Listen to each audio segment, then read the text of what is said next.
लोग अब भी उस दौर को नहीं भूले हैं जब भीड़ भरी जगहों पर जाने से पहले मन शंका से भर जाता था। त्योहारों की भीड़, बाजार, पब्लिक प्लेस और जो भी आर्थिक गतिविधियों के केंद्र होते थे, उन्हें निशाना बनाकर देश के विकास को रोकने की साजिश होती थी। लोगों ने ब्लास्ट के बाद की तबाही देखी है, बम के धमाकों से हुई बर्बादी देखी है। उसके बाद जांच के नाम पर उस समय की सरकारों की सुस्ती भी देखी है। आपको, देश को उस दौर में वापस लौटने नहीं देना है, हमारे सामर्थ्य से उसे रोकते ही रहना है।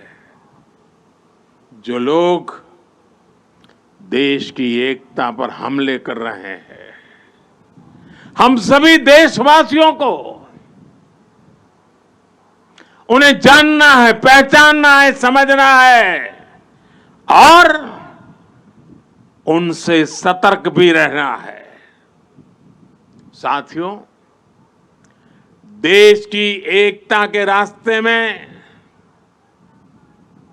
हमारी विकास यात्रा में सबसे बड़ी रुकावट है तुष्टीकरण की राजनीति। भारत के बीते कई दशक साक्षी हैं कि तुष्टीकरण करने वालों को आतंकवाद, उसकी भयानकता, उसकी विकरालता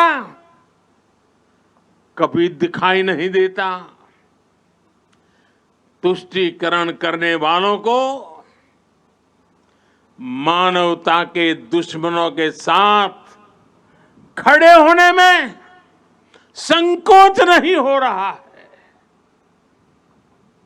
वो आतंकी गतिविधियों की जांच में कोताही करते हैं, वो देश विरोधी तत्वों पर सख्ती करने से बचते हैं।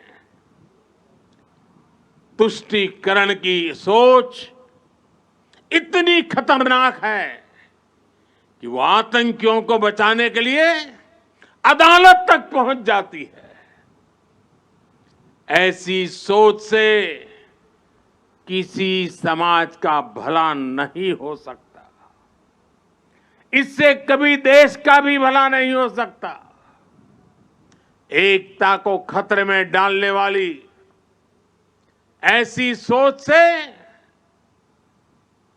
हर पल, हर समय देश के हर कोने में हर देशवासी को सावधान रहना ही है। मेरे प्यारे देशवासियों, अभी देश में चुनाव का भी माहौल बना हुआ है। राज्यों में चुनाव की प्रक्रिया चल ही रही है और अगले साल लोकसभा के भी चुनाव होने वाले हैं। आपने देखा होगा कि देश में एक बहुत बड़ा पॉलिटिकल धड़ा ऐसा है जिसे सकारात्मक राजनीति का कोई तरीका नहीं दिख रहा। दुर्भाग्य से ये पॉलिटिकल धड़ा ऐसे ऐसे हथकंडों को अपना रहा है जो समाज और देश के खिलाफ है। ये धड़ा अपने स्वार्थ के लिए देश की एकता अगर टूटती भी है तो उनके लिए उनका स्वार्थ सर्वोपरि है। इसलिए इन चुनौतियों के बीच आप मेरे देशवासी, जनता जनार्दन, आपकी भूमिका बहुत महत्वपूर्ण हो गई है।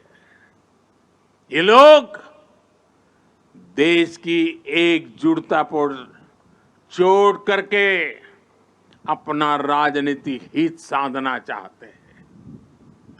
देश इनसे सतर्क रहेगा, तभी विकास के अपने लक्ष्यों को प्राप्त कर पाएगा।